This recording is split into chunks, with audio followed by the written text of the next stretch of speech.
जिस उद्देश्य से आज हम सब यहाँ पर एकत्रित हुए हैं, वो उद्देश्य सफल है।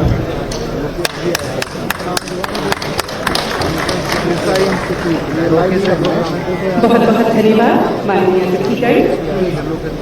देवी और सज्जनों, आज का ये अवसर केवल पुस्तक विमोचन के कार्यक्रम के साथ ही भारतीय राजनीति और नेतृत्व के एक प्रेरणादायक अध्याय का उत्सव भी है। ऐसे में इस गरिमामय कार्यक्रम में हमारे अतिथिगणों की उपस्थिति हमारे लिए गौरव का विषय है।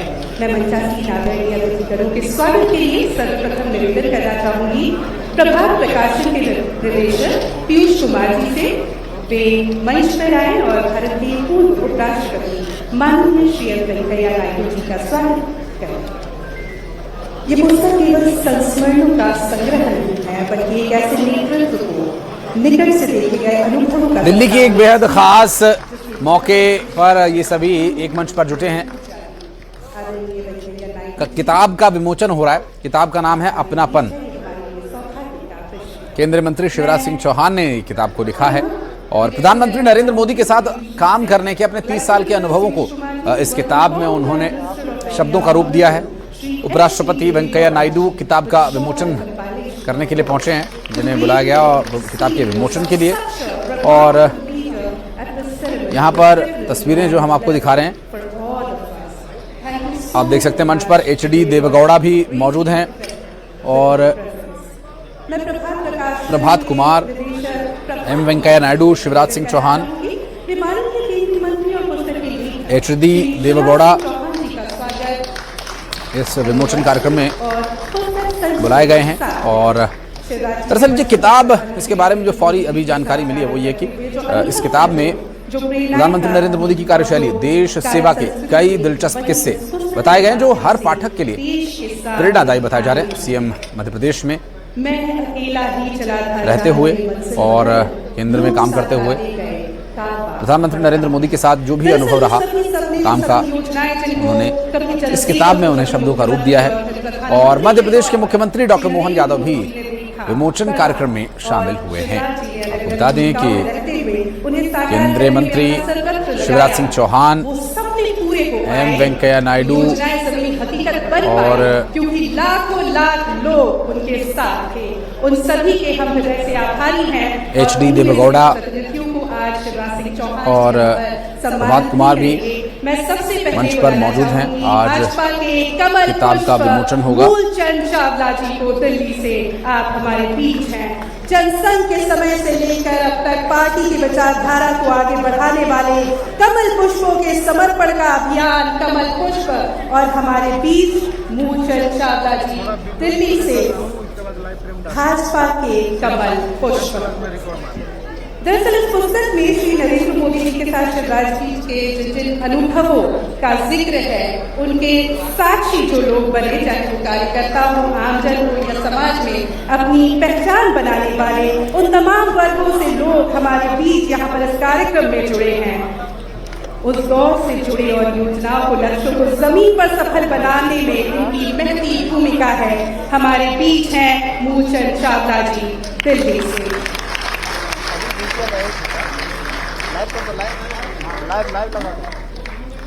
सीधी तस्वीरें इस वक्त आपकी स्क्रीन पर आपको देखिए। किताब पहुंच गई है और किताब का विमोचन किया जाएगा। मध्य प्रदेश से नरेंद्र सिंह कुशवाहा जी का कमल पुष्प, ये समर्पण है वर्षों का, जनसंघ के समय से लेकर। और शिवराज सिंह चौहान ने जो काम प्रधानमंत्री नरेंद्र मोदी के साथ किया, जो भी उनके साथ काम के अनुभव हैं, उन्हें इस किताब में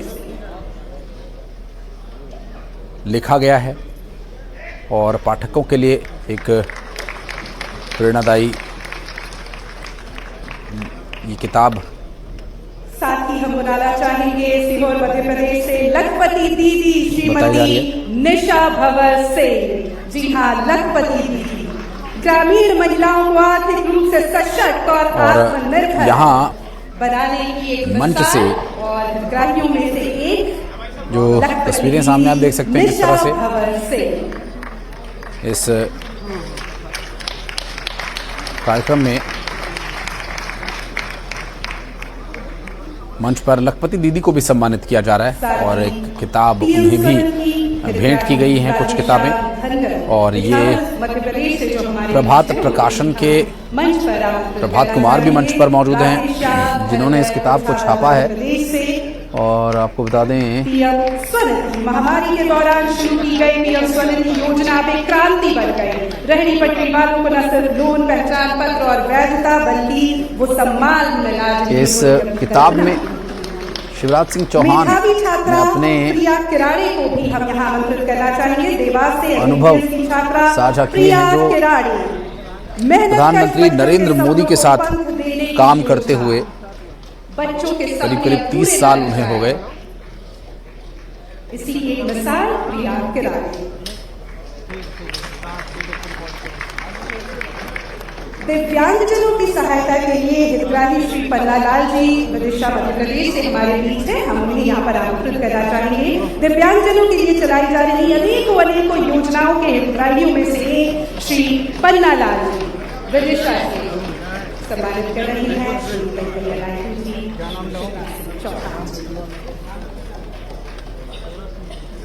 महेंद्र मेहरा जी को भी मैं यहाँ पर आमंत्रित करना चाहूंगी उपचार एवं दुर्घटनाओं में मदद के लिए।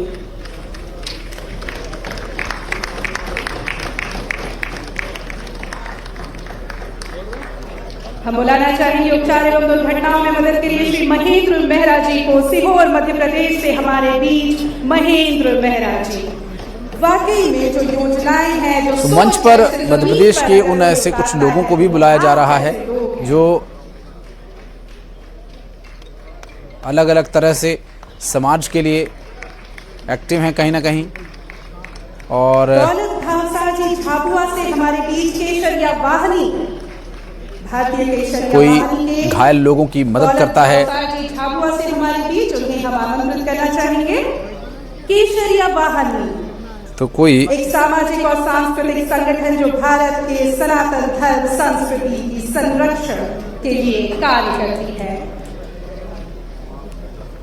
देश समाज के हित में काम करता है। मैं बुलाना चाहूंगी सुश्री कनिष्का हतवलने को। भारतीय शास्त्रीय नृत्य भरतनाट्यम की अभ्यास दिल्ली में दरअसल ये कार्यक्रम हो रहा है जहां मध्य प्रदेश में कई जिलों में मंच प्रदर्शन आपने किया। मध्य प्रदेश के मुख्यमंत्री डॉक्टर मोहन यादव भी पहुंचे हुए हैं और रीवा में आयोजित कार्यक्रम के दौरान उनके प्रदर्शन की प्रधानमंत्री साथ ही साथ इस कार्यक्रम में शामिल होने के लिए मध्य प्रदेश विधानसभा के विधानसभा अध्यक्ष भी पहुंचे हैं। और बुलाना चाहेंगे रविंदर तंवर जी को, पन्ना प्रमुख नारायणा मंडल। सामने दर्शक दीर्घा में बैठे हुए अगर लोगों पर नजर डालें तो कई बड़ी हस्तियां यहां नजर आती हैं। राजनीति में अच्छा खासा अनुभव रखने वाले एचडी देवगौड़ा को भी बुलाया गया मंच पर, लेकिन दर्शक दीर्घा में कई गणमान्य मौजूद हैं। मसलन मध्य प्रदेश भोपाल से विश्वास सारंग और दिल्ली से भारतीय जनता पार्टी के एक वरिष्ठ नेता हैं मोहन सिंह बिष्ट, वे भी नजर आए हैं दर्शक दीर्घा में। और थोड़ा ध्यान से देखने पर, चूंकि काफी दूर से शॉट्स हैं तो इतना, अब ये देखिए दिल्ली के मुख्यमंत्री और उत्तराखंड के मुख्यमंत्री दोनों ही यहाँ नजर आए हैं। ये देखिए तस्वीरें हम आपको दिखा रहे हैं। और नरेंद्र सिंह तोमर दिखाई दिए, देखिए विश्वास सारंग नजर आ रहे हैं। और इस वक्त ये दिल्ली में कार्यक्रम चल रहा है। और मंच की बात करें तो मंच पर एचडी देवगौड़ा मौजूद हैं, एम वेंकैया नायडू, शिवराज सिंह चौहान और प्रभात प्रकाशन के प्रभात कुमार भी मंच पर ही हैं। मां सरस्वती के चरणों में पुष्प अर्पित कर इस कार्यक्रम की औपचारिक शुरुआत की गई और पुस्तक विमोचन का ये अवसर है। किताब का नाम है अपनापन। इस तरह का व्यक्तित्व है शिवराज सिंह चौहान का, जिस सौम्य आप सबका स्वागत करना मेरा व्यवहार के धनी हैं, वही उसी तरह का एक टाइटल इस किताब को दिया गया है। अभिभूत है आपके आगमन से। मैं हृदय से मंचस्थ अभ्यागतों का स्वागत करता हूं।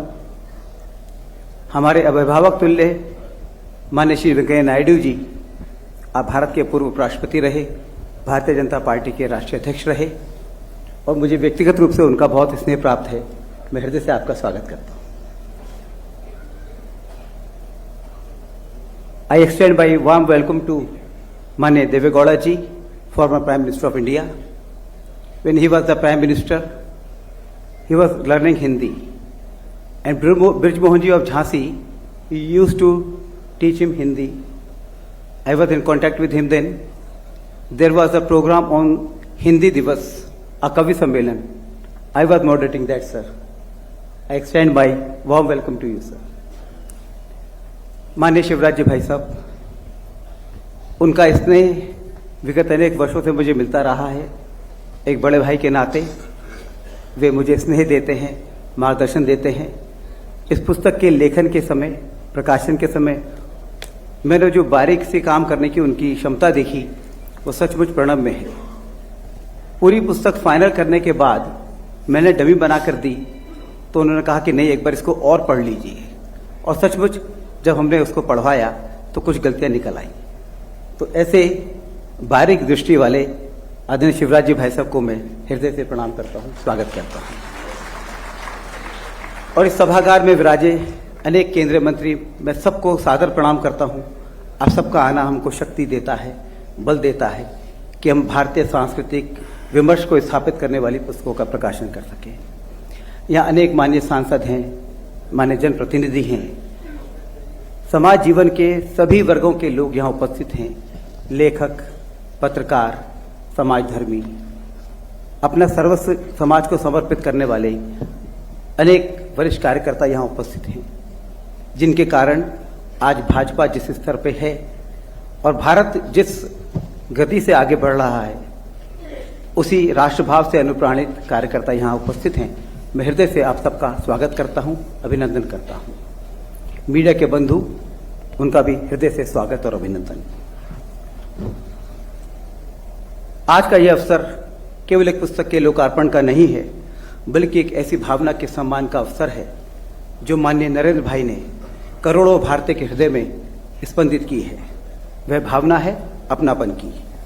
आज लगभग 1.5 अरब भारतीयों के हृदय में माननीय नरेंद्र भाई स्थापित हैं, क्योंकि उन्होंने सबका साथ, सबका विकास का जो मूल मंत्र दिया है, वो आज हम चरितार्थ होते देख रहे हैं। देश का हर नागरिक उनमें एक अभिभावक का संरक्षण, एक राष्ट्र निर्माता का दूरदर्शी संकल्प, एक राष्ट्र प्रहरी की सजगता और एक राष्ट्र सेवक का निस्वार्थ समर्पण देखता है। अपनापन का यह राष्ट्रीय भाव भारतीय संस्कृति का मूल आधार भी है। हमारी परंपरा वसुधैव कुटुंबकम की रही है, जहाँ संबंध केवल औपचारिकता नहीं बल्कि आत्मीयता, विश्वास और संवेदना से निर्मित होते हैं। यही भाव इस पुस्तक की आत्मा में केंद्रित है। यह पुस्तक केवल संस्मरणों का एक संकलन नहीं है, यह माननीय प्रधानमंत्री श्री नरेंद्र भाई मोदी और माननीय शिवराज जी के विगत 35 वर्षों के आत्मीय संबंधों का एक दस्तावेज है। इन 35 वर्षों में पारस्परिकता, आत्मीयता, साहचर्य और राष्ट्र सेवा के साझा संकल्प की यह जीवंत अभिव्यक्ति है। यह उस विश्वास, अपनत्व, पारस्परिक सम्मान और समर्पित प्रयास की कथा है जो संगठन में सहयोगी कार्यकर्ता के रूप में प्रारंभ होकर जनसेवा के सर्वोच्च दायित्व तक पहुंची है। संगठन में साथ काम करते हुए फिर एक प्रदेश के मुख्यमंत्री माननीय नरेंद्र भाई, दूसरे प्रदेश के मुख्यमंत्री माननीय शिवराज जी, फिर माननीय प्रधानमंत्री के रूप में नरेंद्र भाई और मुख्यमंत्री के रूप में शिवराज जी भाई साहब, फिर केंद्र में प्रधानमंत्री के रूप में माननीय नरेंद्र भाई और उनके सहयोगी के रूप में माननीय शिवराज जी। यह एक ऐसा समन्वय है, एक ऐसा समन्वित प्रयास है जिसने भारत की दशा दिशा को एक गति दी है। और यह संबंध केवल राजनीतिक नहीं बल्कि आत्मीयता और राष्ट्र निर्माण को केंद्र में रखकर स्थापित हुआ है। यह कृति हमें यह बताती है कि सच्चे नेतृत्व की शक्ति केवल निर्णयों में नहीं बल्कि संबंधों में निहित होती है। नरेंद्र मोदी जी और शिवराज जी का दीर्घ सार्वजनिक जीवन इस बात का प्रमाण है कि जब नेतृत्व में संवेदना, विश्वास और समर्पण का संगम होता है, तब राष्ट्र निर्माण का संकल्प सिद्ध होता है। इस पुस्तक में वर्णित अनुभव आने वाली पीढ़ियों के लिए केवल एक प्रेरक प्रसंग नहीं,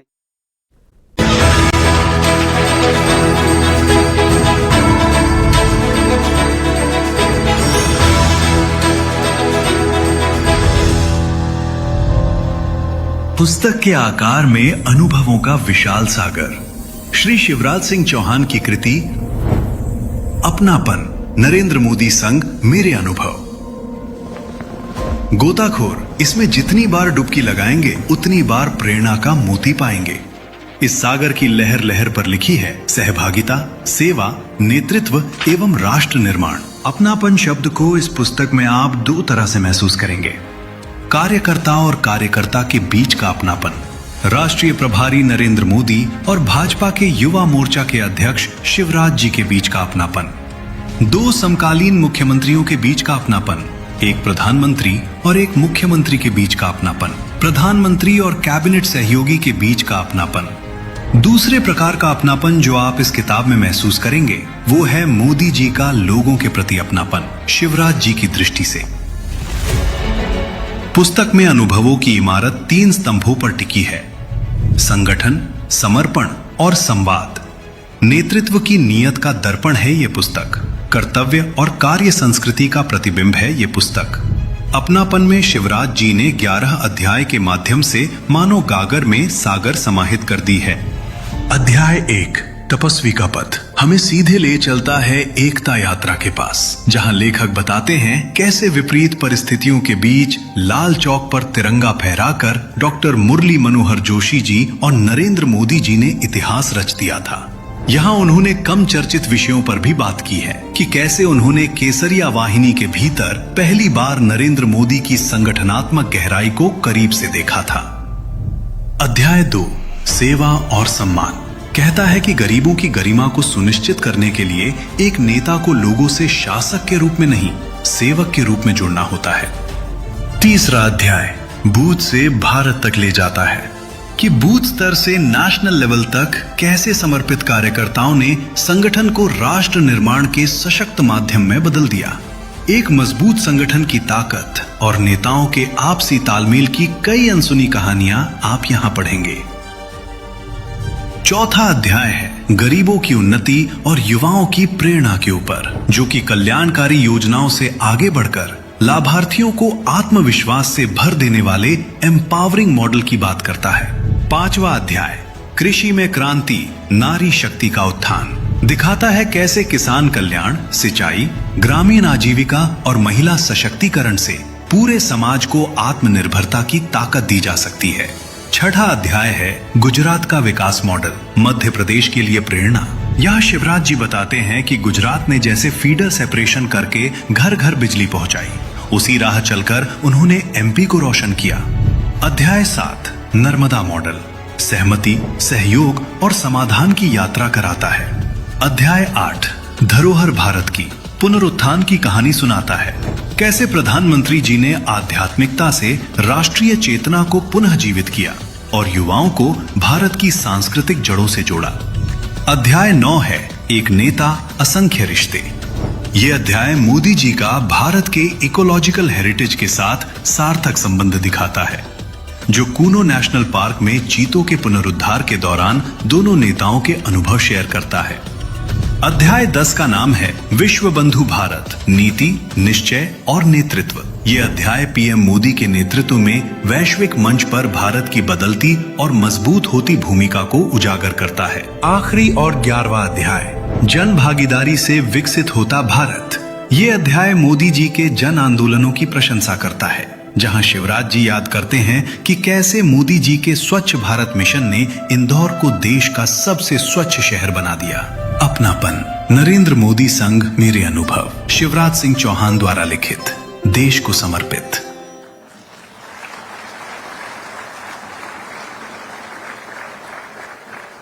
मध्य प्रदेश के सीहोर के एक छोटे से गांव जैत में जन्मे, फिर बुधनी, विदिशा और फिर पूरा मध्य प्रदेश जिनकी कर्मस्थली बना। आज पूरा देश उनका कैनवस है, वो देश जिसकी आत्मा है गांव और जिसकी धड़कन है कृषि और यहाँ के किसान। 1990 में पहली बार विधायक बने, 91 में सांसद और तब से अब तक 36 सालों से किसी न किसी संवैधानिक पद पर रहे। मध्य प्रदेश और भाजपा के सबसे लंबे कार्यकाल के मुख्यमंत्री रहे।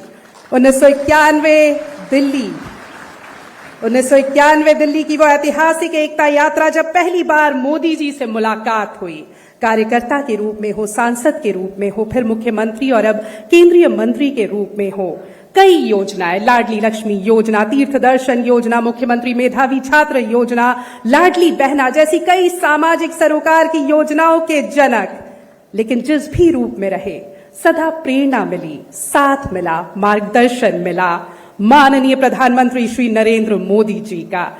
आज उन्हीं के साथ अपने अनुभव को, अपने मन को किताब का मूर्त रूप देने वाले केंद्रीय कृषि एवं किसान कल्याण तथा ग्रामीण विकास मंत्री श्री शिवराज सिंह चौहान जी को मैं मंच पर आमंत्रित करना चाहूंगी।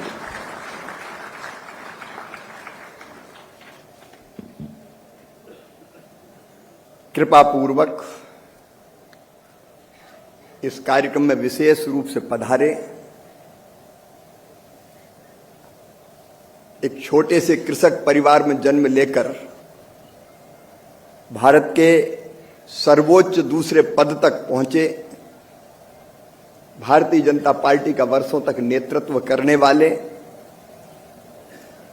और हमारे जैसे अनेकों कार्यकर्ता गढ़ने वाले परम श्रद्धेय श्रीमान वेंकैया नायडू जी, भारत के पूर्व प्रधानमंत्री, और सचमुच में काम करने का जज्बा मैं जब उनका देखता हूं, संसद की हर महत्वपूर्ण बहस में 4-4 घंटे आज भी बैठ के सुनने वाले, ऐसा लगता है कि युवाओं से भी ज्यादा युवा हैं वे, माटी पुत्र, धरती पुत्र, परम सम्मानी श्रीमान देवेगौड़ा जी। यहां मैं हृदय से माननीय वेंकैया जी का और देवेगौड़ा जी का हृदय से स्वागत करता हूं, अभिनंदन करता हूं। इस पुस्तक के प्रकाशक, अनेकों पुस्तकें 10,000 अभी बात आ रही थी, उनने प्रकाशित की है। आदरणीय प्रभात जी, कृपा पूर्वक यहां पधारे हुए सम्मानीय मुख्यमंत्रीगण, सम्मानीय केंद्रीय मंत्रीगण, आदरणीय सांसदगण, सभी जनप्रतिनिधिगण, समाज जीवन के अलग अलग क्षेत्रों से आए हुए सभी प्रबुद्धजन, विद्वजन, आदरणीय देवियों और सज्जनों, मैं आपका सबका यहां हृदय से स्वागत करता हूं और हाथ जोड़कर प्रणाम करता हूं। कभी कभी दुनिया में आपको ऐसे व्यक्ति के साथ काम करने का मौका मिलता है जिसको दुनिया नेता कहती है, लेकिन वास्तव में वो एक साधक, एक कर्मयोगी और एक असाधारण इंसान होता है, और वो इंसान है श्रीमान नरेंद्र मोदी। आज 26 मई है, ये वो ऐतिहासिक दिन है जब श्रीमान नरेंद्र मोदी जी ने पहली बार प्रधानमंत्री पद की शपथ ग्रहण की थी। मैं भी उनको बधाई देता हूं और आप सब भी उनका अभिनंदन करें। 12 वर्ष पूरे हो गए, लेकिन मेरा और उनका साथ 35 साल पुराना है, और इन 35 सालों में मैंने उनको हर क्षण देश के लिए जीते हुए देखा है। उनका हर कदम देश की प्रगति और विकास के लिए उठा है। मैंने उनके दिल को जनता के लिए धड़कते हुए देखा है। हमारे देश की जनता उनके रोम रोम में रमी है, उनकी हर एक सांस में बसी है। मुझे सौभाग्य मिला उनके साथ काम करने का, एक नहीं अनेकों भूमिकाओं में। संगठन के कार्यकर्ता के नाते हमने साथ काम किया, मुख्यमंत्री के नाते लंबे समय तक साथ काम किया, फिर प्रधानमंत्री और मुख्यमंत्री के नाते, और फिर अब प्रधानमंत्री और केंद्रीय मंत्री के नाते।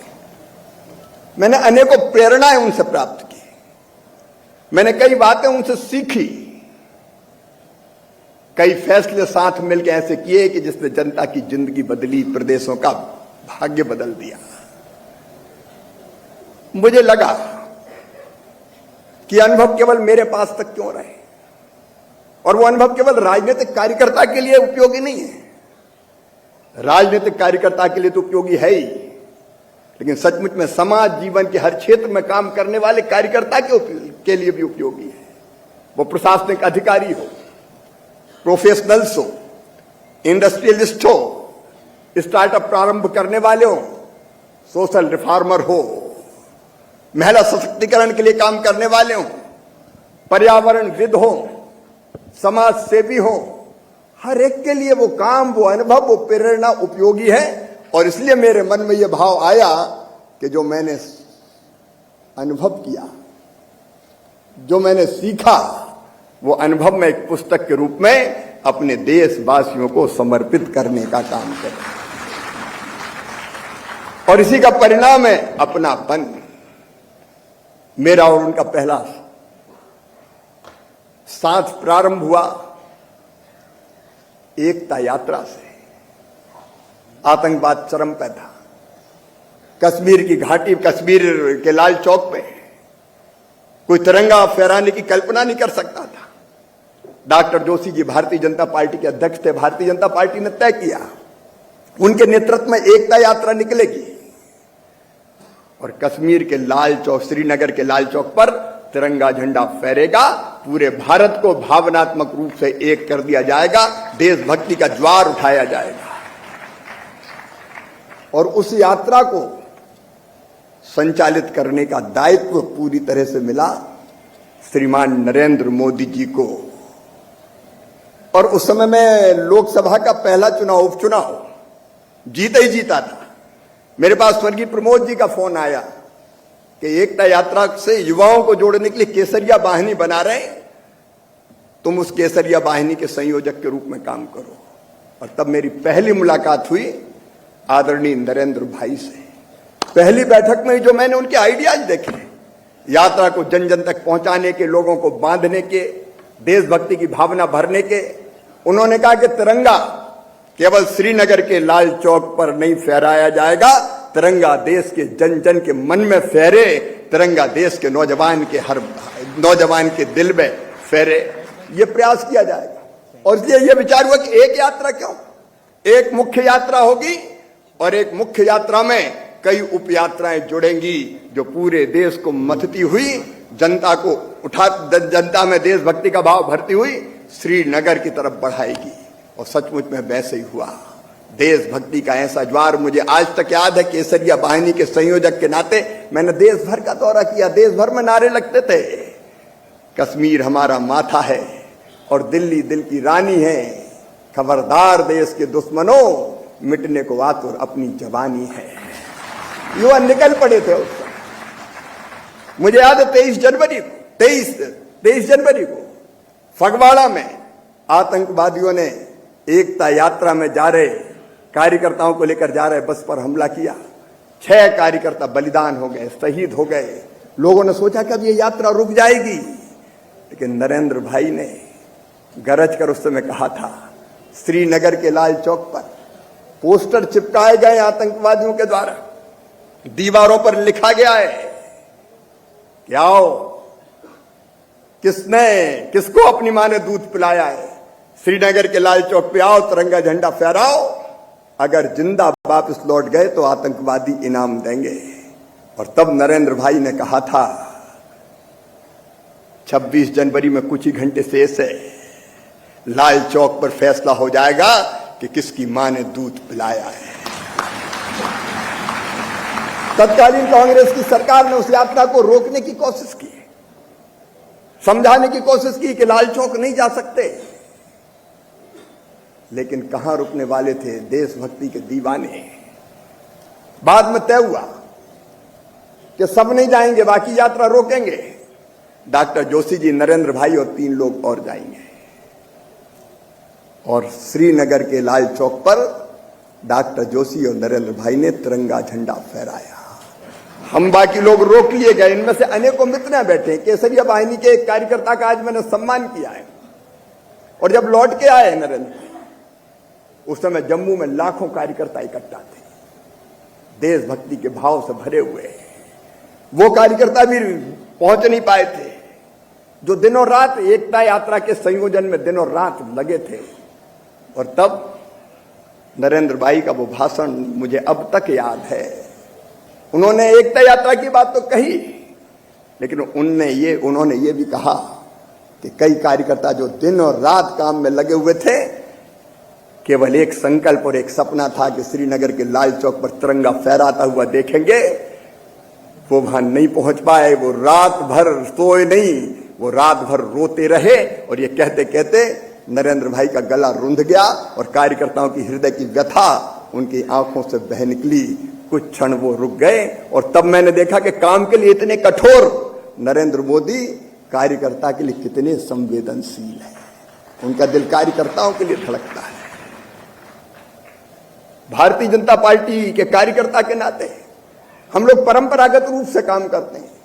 कई बार टेक्नोलॉजी का उतना उपयोग करने का भाव हमारे मन में नहीं था। पहले पहले जब मोबाइल आया, तब भी अगर कोई मोबाइल यूज करता था, बोलिए तो 5 स्टार संस्कृति, ये भाव रहता था। मुझे अच्छी तरह याद है, यहां हमारे तोमर जी जैसे कार्यकर्ता भी, मोहन जी जैसे कार्यकर्ता मध्य प्रदेश के बैठे हैं। नरेंद्र भाई प्रभारी बन के आए, मैं प्रदेश का महामंत्री था। एक बैठक हुई, चुनाव की तैयारी की। उस बैठक में नरेंद्र भाई ने पूछा कि भाई ये बताओ किसके पास ईमेल आईडी है, किस किसके पास। अब यहां तो ईमेल आईडी से कोई वास्ता नहीं था। लोग एक दूसरे का चेहरा देखने लगे। एक क्षण सन्नाटा। फिर बाबूलाल गौर, स्वर्गीय बाबूलाल जी गौर, जो बाद में मुख्यमंत्री भी बने, वो कहने लगे नरेंद्र भाई ये क्या फीमेल कर रहे हो, ये फीमेल ईमेल से क्या होने वाला है। और ये कह के वो हंसने लगे। कुछ लोगों के चेहरे पर भी व्यंग्यात्मक भाव थे, लेकिन बाद में देखा कि ये ईमेल आईडी, मैंने कई दिनों तक उनको, दिलीप भाई संघानी के यहां नरेंद्र भाई यहां कई बार रुकते थे, मैं युवा मोर्चे के अध्यक्ष के नाते उनसे मिलने जाता था, तो मैं अभी तक मुझे याद है कानों पे उनके मफलर बंधा रहता था और कंप्यूटर पे वो लगातार काम करते दिखाई देते थे। कंप्यूटर पे काम नहीं, उनको पता था कि आगे अगर भारत का भाग्य बनाना है, विकसित भारत का निर्माण करना है, तो टेक्नोलॉजी बहुत जरूरी है। ये टेक्नोलॉजी का प्रेम उस समय उन्हें उस समय समझा। वो बहुत समय से, बहुत पहले, बहुत दूर की देख लेते हैं, आने वाली चीजों को भांपते हैं और समय से पहले उसकी व्यवस्था करने का काम करते हैं।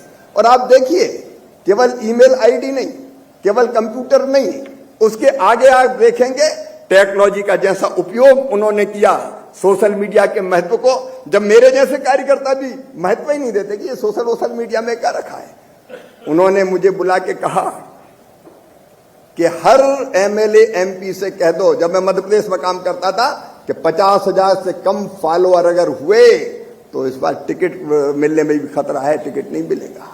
जनता को जोड़ने के लिए जरूरी है। मैं टेक्नोलॉजी पे बहुत लंबी बात नहीं करूंगा, लेकिन आज एआई तक ये नरेंद्र भाई हैं, कल्पनाशील मस्तिष्क के धनी, दूरदृष्टा, जिन्होंने एआई का समिट यहां की, दुनिया भर के एआई जानने वालों को यहां बुलाने का काम किया। और आज भी हमारे मंत्री साथी जानते हैं वो टेक्नोलॉजी के प्रति, टेक्नोलॉजी के लिए कितने आग्रही हैं। एआई हो, चाहे मशीन लर्निंग हो, रोबोटिक्स हो, इस टेक्नोलॉजी के माध्यम से देश को बदलने का जज्बा मैंने उनमें देखा। मैं मुख्यमंत्री बना मध्य प्रदेश का 2005 में। नर्मदा जी मध्य प्रदेश और गुजरात दोनों की जीवन रेखा है, प्राण है दोनों के। और बरसों तक कांग्रेस की सरकारों में नर्मदा जल का मामला झगड़े में पड़ा रहा।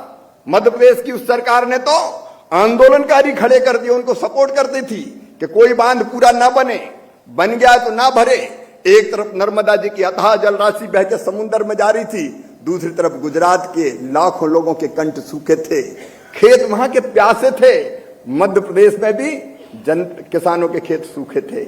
और तब मुझे अच्छी तरह याद है, मुझे नरेंद्र भाई ने फोन करके बुलाया था कि गुजरात भवन में बात करते हैं, बैठक करते हैं, आइए। मैं गया और तब वैज्ञानिक दृष्टिकोण से पानी का कितना महत्व है और ये पानी रोक के अगर गुजरात और मध्य प्रदेश की खेतों में दे दिया जाएगा तो हम कैसे तस्वीर और तकदीर बदल सकते हैं। बरसों तक मामला लंबित रहा, लेकिन उस बैठक में यह फैसला हो गया कि खाली जो बांध बन गए वो भी भरे जाएंगे, नए बांध बनेंगे, ऊंचाई बढ़ाई जाएगी और दोनों राज्य को फायदा ही फायदा था। उन्होंने कहा हम सब भारत मां के लाल, भेदभाव का कहां सवाल। एक माहौल बनाने की कोशिश होती थी, डूबेगा मध्य प्रदेश, फायदा मिलेगा गुजरात को, लेकिन सच बात यह थी कि मध्य प्रदेश को जल का 18.25 मिलियन एकड़ फीट मध्य प्रदेश को मिलना था, गुजरात को 9 मिलना था, महाराष्ट्र राजस्थान को भी मिलना था, और बिजली में 57% शेयर मध्य प्रदेश का था। उस समय मध्य प्रदेश में अंधेरा था, 2-2, 3-3 घंटे मध्य प्रदेश में बिजली नहीं मिलती थी। हमने संकल्प किया कि पानी गुजरात के खेतों में भी जाएगा और मध्य प्रदेश की धरती पर भी आएगा। हमने बेहतर पुनर्वास करके एक फैसला किया और उसका फायदा अभी वर्तमान मुख्यमंत्री मध्य प्रदेश के यहां बैठे हुए हैं। मध्य प्रदेश में तब सिंचाई थी केवल 7.5 लाख हेक्टेयर में नर्मदा जी को जल को एक तरफ माननीय नरेंद्र मोदी जी मुख्यमंत्री के रूप में पूरे गुजरात में रेगिस्तान तक ले गए। साबरमती जिसमें बच्चे क्रिकेट खेलते थे, साबरमती में नर्मदा जी का जल कल कल छल छल करके बहा, एक ने अनेकों नदियों में जल पहुंचा। और मध्य प्रदेश में हमने मालवा के पठार, निमाड़ जो नर्मदा जी से काफी ऊपर था, वहां लिफ्ट करके पानी पहुंचाया और सिंचाई की जो व्यवस्था हुई वो हुई 47.5 लाख हेक्टेयर में तब हो गई। और अब जो लगातार काम चल रहा है 65 लाख हेक्टेयर के पार हो रही है और 100 लाख हेक्टेयर तक पहुंच जाएगी।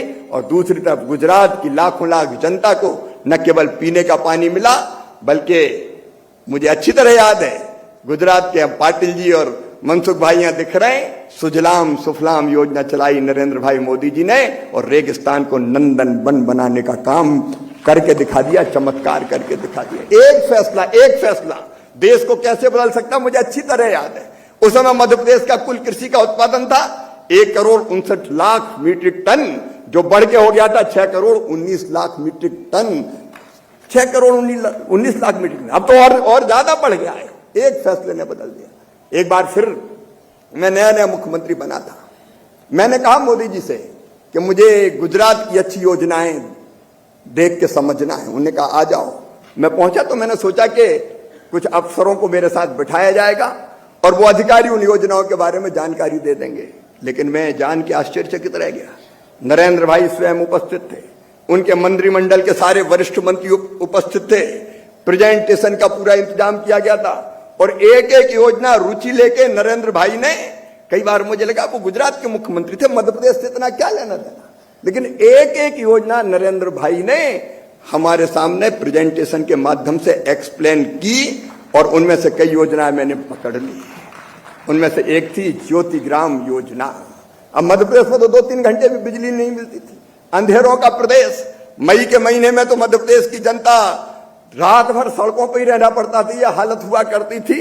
ज्योतिग्राम योजना का मतलब यह था कि गांव में 24 घंटे बिजली मिल जाए और किसानों को 8 से लेकर 10 घंटे तक खेत के लिए बिजली मिल जाए, पर्याप्त होगी। फीडर सेपरेट किए थे।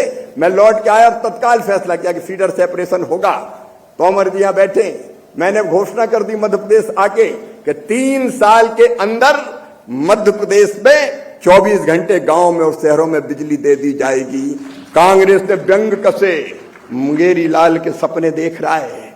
मेरे मंत्रिमंडल के साथियों ने कहा कि भाई साहब ये कर क्या रहे हो नहीं पाएगा, जवाब जनता को देना पड़ेगा। लेकिन हम सीख के आए थे और पूरा मध्य प्रदेश जानता 3 साल के अंदर मध्य प्रदेश के गांव में भी 24/7 बिजली देने का चमत्कार किया गया।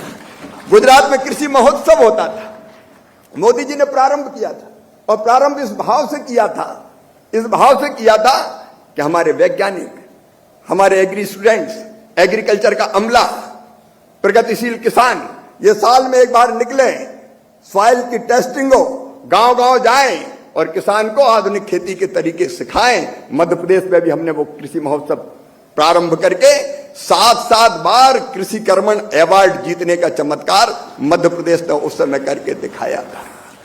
बेटी बचाओ बेटी पढ़ाओ अभियान चल रहा था गुजरात में, हमने उस अभियान को देखा और मध्य प्रदेश में बेटी बचाओ अभियान चलाया, लाडली लक्ष्मी जैसी योजना बनाई। मैं विस्तार में नहीं जाऊंगा, लेकिन मैं परिणाम आपको बता रहा हूं। मध्य प्रदेश में सेक्स रेशियो था 1000 बेटों पर केवल 912 बेटियां पैदा होती थी।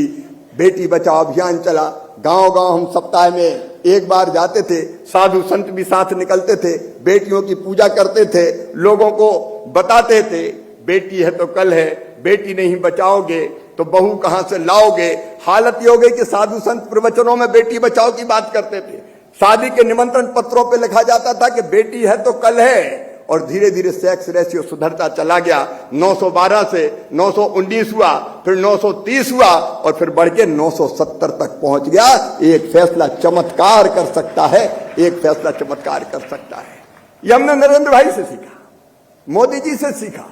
ऐसी एक नहीं अनेकों योजनाएं। आज एक बेटी जिसका मैंने सम्मान किया था, एक बार नरेंद्र भाई में रीवा में कार्यक्रम होने वाला था उनका, वो प्रधानमंत्री थे, मैं मुख्यमंत्री था।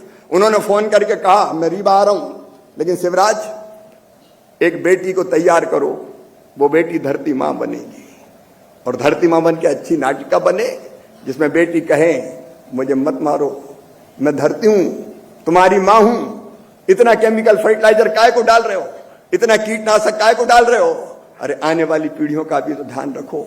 वो मुझे फोन पे 15 मिनट 20 मिनट समझाते रहे। एक प्रधानमंत्री 15 मिनट 20 मिनट फोन पे समझाए कैसी नृत्य नाटिका होना चाहिए। राजेंद्र शुक्ला जी भी आए हैं, वो जानते होंगे रीवा में कार्यक्रम हुआ, तो रीवा के उस कार्यक्रम में नृत्य नाटिका हुई। वो बेटी जिसका मैंने सम्मान किया था, धरती कहे पुकार के, वो धरती माता बनी थी। और मोदी जी ने खड़े रह के पूरी नृत्य नाटिका को देखा था। खड़े वो इसलिए थे कि जनता भी उतने ध्यान से ही देखे। समय के पहले जो देश की जरूरत है उसको पहचान के कदम उठाने वाले नरेंद्र भाई। मैं और विस्तार में नहीं जाऊंगा, लेकिन कोविड का जिक्र मैं जरूर करूंगा। मैं चौथी बार मुख्यमंत्री बना तो कोविड में सिंधिया जी यहां बैठे हुए हैं। शपथ ली तब तक कोविड पैर पसार चुका था, संक्रमण तेजी से फैल रहा था। अच्छा, मैं तो अकेले ही शपथ ले पाया, मंत्रिमंडल भी शपथ नहीं ले पाया। दुकानें बंद हो गई, सड़कें सूनी और उदास थी, चारों तरफ जनता कर्फ्यू का माहौल था, और तब मेरे साथ कोई मंत्री भी नहीं था। सबसे पहले मेरे प्रिंसिपल सेक्रेटरी जो हेल्थ थी उसको कोविड हुआ, फिर हमारे कमिश्नर हेल्थ को कोविड हो गया, और बाद में मेरे चीफ सेक्रेटरी को भी कोविड हो गया। अब मेरे पास फिर एक ही सहारा थे, नरेंद्र मोदी जी। मैं फोन उठाता, लगातार उनसे बात करता, और हमने साथ मिलकर कोविड की व्यवस्थाएं बनाने की कोशिश की। कोविड केयर सेंटर खुले, उस समय तो पीपीई किट कितनी बड़ी महत्वपूर्ण चीज थी। सारी दीदियों को लगाया कि मास्क बनाओ, मास्क पर्याप्त नहीं थे, उपकरण अलग अलग जगह से लाने पड़ते थे। लेकिन दूसरी लहर जो कितनी भयानक थी हम सब जानते हैं। आज भी रोंगटे खड़े हो जाते हैं। रात भर फोन आते थे, हम सोते नहीं थे। अगर 1 घंटे में ऑक्सीजन नहीं पहुंची तो 400 लोग मर जाएंगे, 300 लोग मर जाएंगे। ऑक्सीजन चाहिए थी, हर जगह ऑक्सीजन की डिमांड आती थी। और तब मैंने प्रधानमंत्री जी का वो कल्पनाशील मस्तिष्क देखा। ऑक्सीजन पहले टैंकरों से आ रही थी, सड़क पे चलते हुए टैंकर आते थे, कहीं रोक लेते थे, कहीं रुक जाते थे, कोई पलट जाता था। प्रधानमंत्री जी ने तय किया रेल से टैंकर आएंगे ऑक्सीजन के, और खाली टैंकर सेना के हवाई जहाज में भर के वापिस जाएंगे। एक भी व्यक्ति की जान नहीं जानी चाहिए। उस समय गांव मजदूर लौट रहे थे, कई बार पैदल लौटते थे। मुझे नरेंद्र भाई ने फोन करके कहा कि शिवराज मजदूरों का ध्यान रखना। मोदी जी ने कहा मजदूरों का ध्यान रखना। हमने मध्य प्रदेश में उनके लिए बसें लगाई। यहां हमारे कैलाश जी भी बैठे हुए हैं। पूरे रास्ते में जहां से बस जाती थी, बसों में बिठाते थे, चाय, नाश्ता, भोजन, यहां तक कि जूते चप्पल भी उन मजदूर भाई और बहनों के पांव में पहुंचाने का काम किया। और मनरेगा में 1,13,00,000 रुपए से ज्यादा खर्च करके हर एक का जॉब कार्ड बनाया, और उसी समय गरीब कल्याण योजना प्रधानमंत्री जी ने लागू की और तय कर दिया कि एक भी व्यक्ति भूखा नहीं सोएगा, कोई भूखे पेट नहीं रहेगा। ये दरिद्र ही तो नारायण है, ये कल्पनाशीलता। और उसी समय 20 लाख करोड़ का आपको ध्यान होगा एक अलग पैकेज की, जिसमें एग्रीकल्चर इंफ्रा फंड भी शामिल था, उसका अनाउंस हुआ। कितनी घटनाएं ऐसी जिनने देश को बदला है, कितने निर्णय ऐसे जिनने जनता की जिंदगी को बदला है। और इसलिए मुझे लगा कि ये सारी चीजें सामने आनी चाहिए। मैं केंद्रीय मंत्री बना, मुझे याद है वो दिन मेरे मंत्रिमंडल के वरिष्ठ साथी बैठे हैं, हम प्रधानमंत्री जी के भाषण को एक टक सुन रहे थे। उन्होंने कहा तीसरे टर्म में मैं 3 गुना ज्यादा ताकत से काम करूंगा। हमको लगा कि 3 गुना ज्यादा ताकत से प्रधानमंत्री जी काम करेंगे तो हम क्या करेंगे। मेरे कृषि विभाग के भी और रूरल डेवलपमेंट के अधिकारी भी यहां मौजूद हैं। हमने तय किया दूसरे दिन यहां इसी हाल में हमने सम्मेलन किया, सारे प्रमुख अधिकारी कर्मचारी इकट्ठे हुए और यहां संकल्प लिया कि हम भी 3 गुना ज्यादा ताकत से काम करेंगे, कोई कसर नहीं छोड़ेंगे।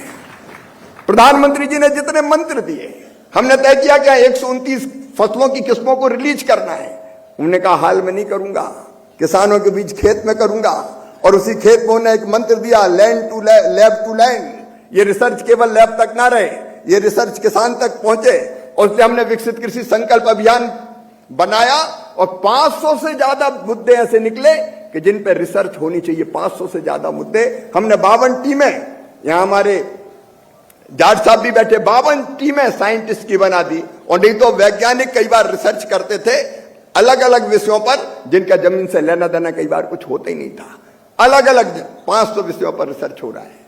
लीची की सेल्फ लाइफ कैसी बढ़े से लेके रेड रोड की बीमारी रेड रोड की बीमारी से गन्ना कैसे बचाएं, कई विषयों पर डिमांड ड्रिवन रिसर्च वो हमने शुरू किया।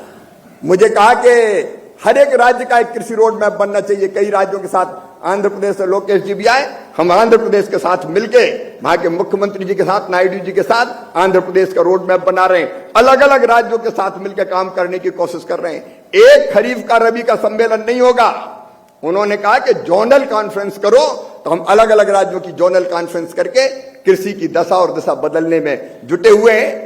एक हमारे रूरल डेवलपमेंट में, मनरेगा में कई तरह की कमियां थी, कोई हाथ लगाने का साहस नहीं करता था, लेकिन तय हुआ कि मनरेगा नहीं, विकसित भारत जी राम जी बनेगी। 100 के बजाय 125 दिन का रोजगार मिलेगा, पूरी पारदर्शिता के साथ ये योजना चलेगी। बड़ा हल्ला मचाया हमारे विरोधियों ने, तूफान मच जाएगा, आसमान सर को उठा लेंगे, पत्ता भी नहीं हिला। और विकसित भारत जी राम जी योजना 1 जुलाई से लागू हो रही है। कुछ लोग आपदा में अवसर ढूंढते, लेकिन नरेंद्र भाई आपदा को ही अवसर बना के दिखा देते हैं। और जहां तक अपनेपन का सवाल है, वो अपनापन भी मैं आपसे शेयर करना चाहता हूं। अंत में मैंने कई अवसरों पर, अकेला मैं नहीं हूं, ऐसे लाखों कार्यकर्ता है। मैं कोविड से इन्फेक्शन मुझे भी हो गया मुख्यमंत्री रहते हुए, उनका स्नेहपूर्वक फोन आया, परिवार का ध्यान रखना, खुद का ध्यान रखना, कौन सी दवाई ले रहे, प्राणायाम करते रहो। कौन इतना करता है। मेरे पिताजी का स्वर्गवास हुआ, उनका फोन आया, सब ठीक से करना, और बाद में पूछा सब ठीक से हो गया कि नहीं हो गया। आप में से कई ने महसूस किया होगा, बेटे की शादी का कार्ड देने मैं अपनी धर्मपत्नी के साथ गया, सोचा था 5 मिनट दे के कार्ड आ जाएंगे, बेटे भी साथ थे। उनने, आप सब जानते हैं, सबने ये महसूस किया है, पूरा पूछा करते क्या है, रिश्ता कहां हुआ है, डेयरी का बताया तो डेयरी चलती कैसे, दूध कितना कलेक्ट होता है, क्या कर रहे हो, इतनी जानकारियां ये कभी किसी को होती है क्या। एक बार उनने, मैं एक बैठक के लिए उनके पास गया था, मैंने ऐसे ही उनके काम के बारे में कह दिया कि सचमुच में पहले तो हम आपका आदर करते थे, अब जो काम देश के लिए हो रहे हैं उससे मन में श्रद्धा पैदा होती है। तो उनने सीधा कहा, वो भी मैं आपसे शेयर करना चाहता हूं, शिवराज मैं प्रशंसा से प्रसन्न नहीं होता और नेताओं की तरह है। और सचमुच में जब प्रशंसा किसी की करते हैं तो मन तो गदगद हो ही जाता है, सीना चौड़ा हो जाता है, हाँ मैं कितना अच्छा कर रहा हूं। उन्होंने कहा मैं प्रशंसा से प्रसन्न नहीं होता, मैं केवल काम से प्रसन्न होता हूं। काम करो परिणाम दो, मैं कंधों पे बैठा के नचाऊंगा। ये शब्द थे उनके, मैं आपके साथ शेयर कर रहा हूं। मुझे केवल काम चाहिए, देश के लिए काम। एक बार जब 2023 के हमारे विधानसभा के चुनाव होने वाले थे, 1-2 वक्तव्य मेरे ऐसे आ गए, वो भी आज मैं आपसे शेयर करना चाहता हूं। मैं एक गांव गया, लाड़कुई, वहां काम बहुत हुए थे, लेकिन फिर और दूसरे काम की बात करी तो मैंने कह दिया कि जब हम चले जाएंगे तो याद बहुत आएंगे। अब वो अखबारों ने पता नहीं किस किस ढंग से छाप दिया। कांग्रेस ने कहा कि मामा का तो अब श्राद्ध हो गया, कई तरह की चीजें चल रही थी। प्रधानमंत्री जी का फोन आया मुझे कि आज मैं मुख्यमंत्री से बात नहीं कर रहा हूं शिवराज, आज मैं चुनाव की बात भी नहीं कर रहा हूं, चुनाव सर पे थे, आज मैं अपने शिवराज से बात कर रहा हूं। वो शब्द मुझे कभी भूलते नहीं हैं। आज मैं अपने शिवराज से बात कर रहा हूं। मुझे उन्होंने कहा कि तुम 2-3 दिन के लिए एकांत में जाओ, शांति से बैठो, अगर कोई तुम्हारा गुरु हो तो उसके पास जाके बैठो, मन को स्थिर करो, शांत करो और फिर लौट के आओ और काम में जुटो। और सचमुच में मैं गंगा किनारे पहुंच भी गया था। हमें बैठा, सोचा, योजना बनाई और जाते ही मैंने आलोक शर्मा यहाँ होंगे भोपाल की सभा में कहा था, मैं फिनिक्स पक्षी हूं, राख के ढेर से फिर उठ के खड़ा हो जाता हूं। आए कांग्रेस का मुकाबला करेगी हमारा। और 2023 का चुनाव भारतीय जनता पार्टी के कार्यकर्ताओं ने जी जान से लड़ा और सफलता प्राप्त की। कितनी ऐसी, और ये केवल मेरे साथ नहीं है, ये लाखों कार्यकर्ताओं के साथ। अभी आपने देखा होगा कलकत्ता में सरकार, हमारे कार्यकर्ता डॉक्टर श्यामा प्रसाद मुखर्जी के सहयोगी कैसे उनका सम्मान किया, उनके चरण स्पर्श किए, गले लगाया और उनका कंठ रुंध गया था। पूरे भारत ने देखा। लक्ष्मी नारायण गुप्ता जी 104 साल के हमारे कार्यकर्ता, उनके चरण स्पर्श करते और सम्मान करते देखा। ये अपनापन, लेकिन अपनापन केवल कार्यकर्ताओं के लिए अपनापन नहीं, संपूर्ण देशवासियों के लिए अपनापन। आज जिन प्रतिनिधियों का हमने यहां सम्मान किया वो अलग अलग योजनाओं से लाभान्वित हितग्राही थे, चाहे वो माताएं बहनें हो, किसान हो, नौजवान हो, गरीब का कल्याण हो, सबके लिए अपनापन, सबके लिए अपनेपन का भाव। और इसलिए तो देश कहता है मोदी का परिवार, ये अपनापन है। लेकिन ये अपनापन केवल जनता जनार्दन से नहीं है, इससे आगे बढ़कर भी है। राष्ट्र के हित को सर्वोपरि मानते हुए पूरी दुनिया से भी अपनापन। तो शायद अयम निजम परोबेत्ति गणना लघु चेत साम उदार चरिता नाम तू वसुदैव कुटुंबकम, इस भाव को सार्थक किया वैक्सीन मैत्री जैसे कितने उदाहरण हैं। वो विश्व के कल्याण की बात भी करते हैं, प्राणियों में सद्भावना हो, विश्व का कल्याण हो। और जब प्राणी की बात करते हैं तो चीतों को भी पुनर्स्थापित करने का काम हुआ। पेड़ों की प्रकृति की बात करें तो एक पेड़ मां के नाम अभियान चल रहा है लगातार, लाखों लाख लोग पेड़ लगा रहे हैं। ये पेड़ों से प्रेम, प्रकृति से प्रेम, नदी बचाने का अभियान, नदियों, पर्वत, पहाड़ों में, ग्रह, नक्षत्र, तारों में, बस वो एक ही चेतना देखते हुए काम करते हैं। अपनापन केवल भारत के लिए नहीं, भारत के हितों को सर्वोपरि रखते हुए दुनिया के लिए भी, प्राणियों के लिए भी, जीव जंतुओं के लिए भी ये अपनापन का भाव सचमुच में उनको पूरे विश्व के कल्याण की दिशा में इतने आगे बढ़ाता है कि लोग आश्चर्य करते हैं। और वही अपनापन मैंने इस पुस्तक में उतारने की कोशिश की है। पढ़ना जरूर, आप पढ़ के निश्चित तौर पर कुछ ऐसा प्राप्त करोगे जिससे आप जिस भी क्षेत्र में काम कर रहे हो आपको और ताकत से काम करने की प्रेरणा मिलेगी। कृपा पूर्वक आप सब इतनी बड़ी संख्या में पधारे, कुछ साथी तो खड़े हुए हैं, मैं माफी चाहता हूं। मैं आपका एक बार फिर हृदय से स्वागत करता हूं, प्रणाम करता हूं और मन में केवल यही भाव है कि ये सद्बुद्धि बनी रहे, सन्मार्ग पर चलते रहें और उनके नेतृत्व में अपने अंदर जितनी क्षमता है झोंक कर काम करते रहें अपने देश के लिए। क्योंकि मेरा अपना विश्वास है कि भौतिकता की अग्नि में दग्ध विश्व मानवता को शाश्वत शांति के पथ का दिग्दर्शन अगर कोई कराएगा तो भारत कराएगा, हमारा देश कराएगा। और स्वामी विवेकानंद की एक पंक्तियां जो मुझे सदैव याद आती है, कहते हुए अपनी बात समाप्त करूंगा। एक बार स्वामी विवेकानंद जी ने कहा था, सुदीर्घ रजनी समाप्त हुई जान पड़ती है, महानिशा का अंत निकट है। जो अंधे हैं वो देख नहीं सकते, जो बहरे हैं वो सुन नहीं सकते, लेकिन मैं स्पष्ट रूप से देख रहा हूं कि भारत माता एक बार फिर से अंगड़ाई लेके खड़ी हो रही है और विश्व गुरु के पद पर अधिष्ठित हो रही है। एक नरेंद्र ने कहा था, स्वामी विवेकानंद ने, दूसरे नरेंद्र के नेतृत्व में यह पूरा होगा, यह हमारा विश्वास है। आइए हम भी इस लक्ष्य के लिए अपने आप को समर्पित करें। बहुत बहुत धन्यवाद, प्रणाम, नमस्कार।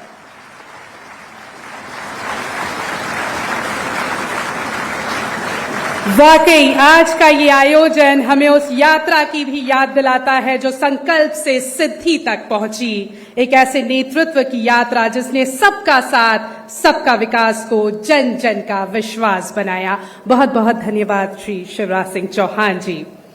और अब वो घड़ी आ गई जिसके लिए हम सब यहाँ पर एकत्रित हुए हैं। मैं पीयूष कुमार जी से भी निवेदन करूंगी एक बार पुनः वे मंच पर पधारें। इतिहास के उसी गौरवशाली दिन पर जब 12 वर्ष पूर्व एनडीए की सरकार की ओर से श्री नरेंद्र मोदी जी ने भारत के प्रधानमंत्री के रूप में पहली बार शपथ ली और देश की राजनीति में एक नए युग की शुरुआत की, आइए हम सब इसके साक्षी बने। अनुभवों और प्रेरणाओं से भरी इस पुस्तक का विमोचन निश्चित रूप से एक यादगार क्षण बनने जा रहा है। हम सभी के बीच ये पुस्तक का विमोचन।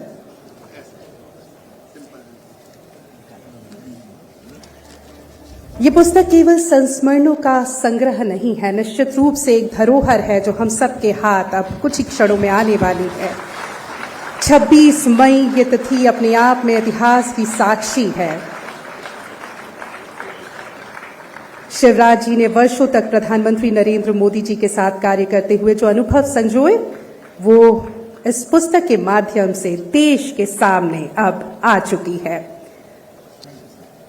पुनः हम आप सभी का बहुत बहुत धन्यवाद करते हैं। And with this ladies and gentleman, we have with us today a statesman coming from a humble farmer's family. He went up to become the 11th Prime Minister of India.